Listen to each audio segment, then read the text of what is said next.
మన ప్రభును మన రక్షకుడైన యేసుక్రీస్తు నామములో మీ అందరికీ నా హృదయపూర్వకమైన శుభాభివందనాలు తెలియజేస్తున్నాను.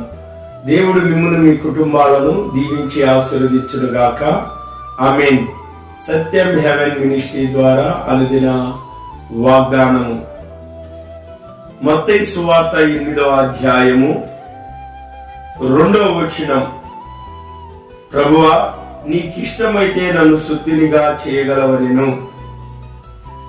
దేవుని ప్రజలారా, కుష్ఠరోగి ఆయన యొద్దకు వచ్చి, ప్రభువా, నీకిష్టమైతే నన్ను ముట్టి శుద్ధినిగా చేయగలవు అని దేవుని దగ్గర మనవి చేసినాడు.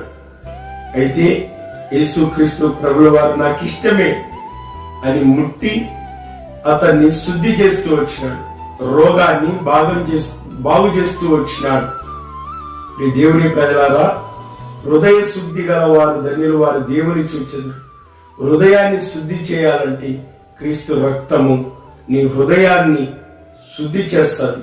దేవుని వాక్యం నీ హృదయాన్ని శుద్ధి చేస్తాడు. దేవుడు నీకు నిత్య జీవాన్ని ఇస్తాడు.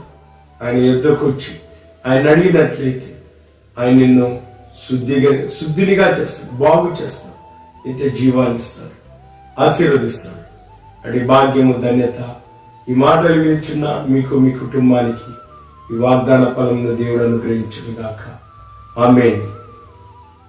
అందరికీ వందనాలు. God bless you.